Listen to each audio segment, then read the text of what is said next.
Hello students, continuing with our topic of activity ratio, we have covered two ratio in this, that is we have covered inventory turnover ratio and trade receivable turnover ratio.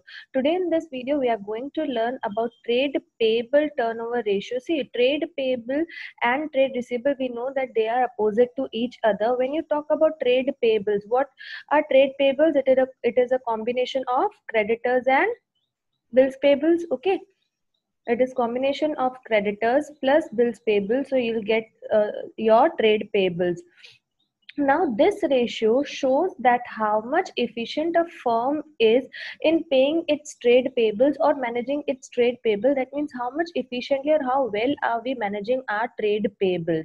So formula for trade payable turnover ratio is net credit purchases divided by average trade payables. Okay, here also we are supposed to use credit purchases because we are talking about trade payables, and the question of trade payables arises only when goods are purchased on credit. Okay, and formula for average trade payable stays same: opening creditors plus closing creditors, opening bills payable plus closing bills payable divided by 2.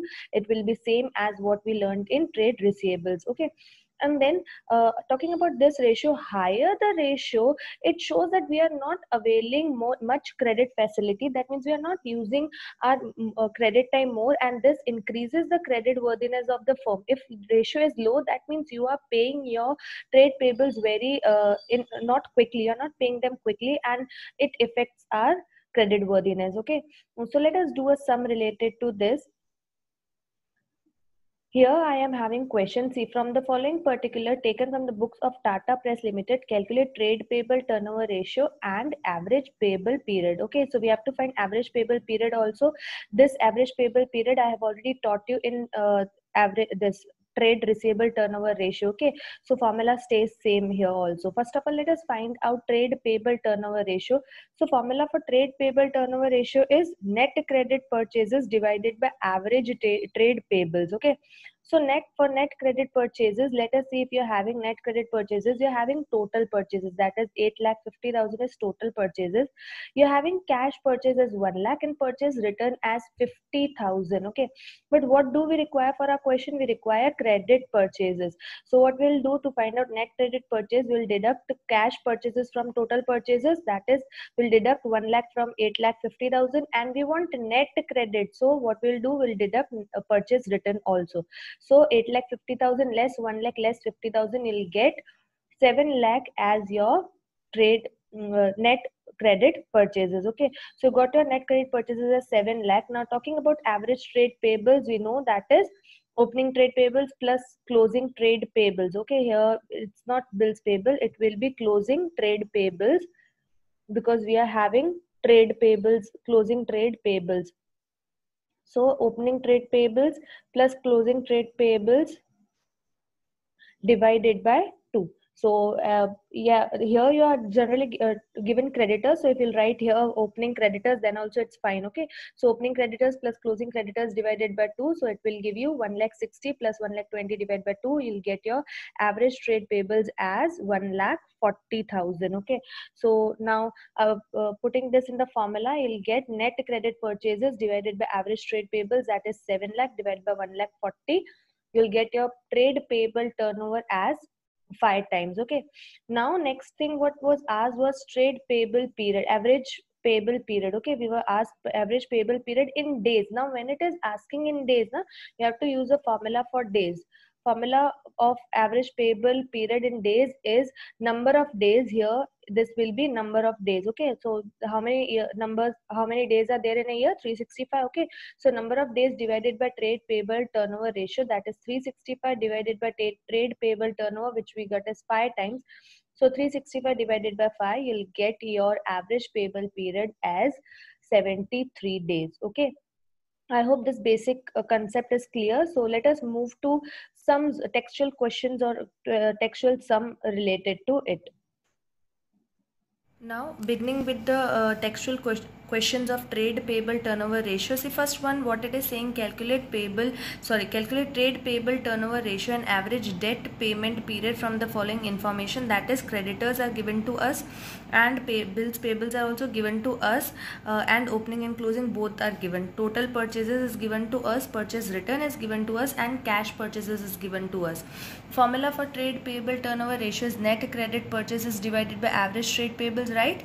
So from this you can easily find out average trade payables, opening creditors plus closing creditors plus opening bills payable plus closing bills payable divided by 2. This is somewhat similar as what we have done previously, that means previous sum. So I hope you can do it easily. Credit purchases can be easily found out from this. Total purchases is given, purchase return is given, and cash purchases is given. So if you deduct cash purchases and purchase return from total purchases, you'll get your net credit purchases.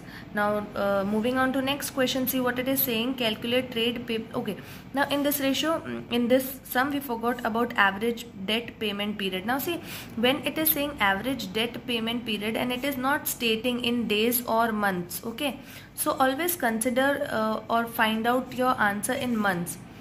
Whenever it is saying in days, then only use the formula of days, in else use the formula for months. So I hope formula for months you know. I'll tell you once. Average debt payment ratio, payment period, okay, payment period is equals to number of months divided by trade payable turnover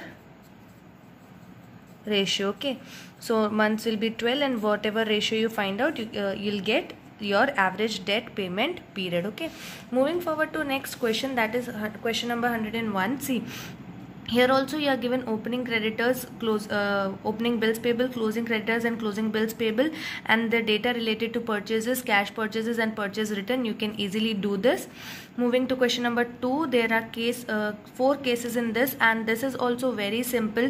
First one, closing trade payables is given, and you are given data related to net purchases, purchase return and cash purchases. So here this directly net purchases is given to you, so you don't need to deduct purchase return. All you need to deduct is cash purchases from this for your credit purchases. And closing trade payables is given. There is no data related to opening trade payables, so this closing trade payables will be only considered as average trade payables. Okay, moving to case 2, you are given opening trade payables, closing trade payables, net purchases is given. You can easily find out. In case 3 also, net purchases and closing trade payables is given. That is also easy. And case 4, see, for case 4, one thing is given here, closing trade payables include 25,000 or due to supplier of machinery. So your closing trade payables are 55,000, net credit purchases is given. But see, this 25,000 is not related to purchases here. We consider here as average trade payables, but this average trade payable should be also related to purchases. Okay, so here purchases and sales is related to what? Goods. Okay, we always consider purchase and sales of goods. So this machinery is not your good, for the firm. Okay, so what you'll do, you'll deduct 55,000, you'll deduct 25,000 from 55,000, so you'll get 30,000, and this 30,000 will be your average trade payable, because here we require trade payables related to purchases and not the total trade payable. So you'll consider average trade payables as 30,000, and you are having net credit purchases as 3,60,000. And next question, that is question number 3, which is very simple. It is having concept same as the previous sum, so you can easily do it. Now moving to next question related to this topic, that is 104. See what it is saying, from the following information calculate opening and closing trade payables. What we are having is cash purchases is 25% of total purchases. Revenue from operation is rupees 3 lakh. Gross profit is 25% on revenue from operation. Opening inventory is given, closing inventory is given, and trade payable turnover is given to us as 3 times. Closing trade payables was 75,000 in excess of opening trade payables. See, this concept we have done lot of times, so you are going to do this yourself. All I am going to help you to find out how you will find out credit purchases. See, there's no data related to total purchases, just what you are given here is cash purchases is 25% of total purchases. So first of all, let us find out purchases. But for purchases, see, we are given data related to revenue from operation, and gross profit is 25% of revenue from operation. So you can find out GP as 25% of revenue, and revenue is given to you as 3 lakh. So 25% of 3 lakh, you'll get your answer as 75,000. okay, so you can easily find out COGS. Formula for COGS is sales less GP. So your sales is 3 lakh and your gross profit is 75,000. You'll get COGS as 2 lakh 25,000. okay, so you got your COGS here. Now using the formula of COGS, that is, COGS is what was the formula for COGS? That is opening stock plus purchases less closing stock. You can easily find out, you are given opening stock here and closing stock is also given to us. You can easily find out total purchases, and once you get your total purchases, you can use this. Cash purchases is 25% of total purchases, that means your credit purchases will be 75%. So you'll get your credit purchases from here. And using the formula of trade payables, the same concept which I gave you for trade receivables, you can use that concept and you can get your answer. I hope you will do this sum yourself, as we have already done a lot of sums related to this. Till then, keep learning.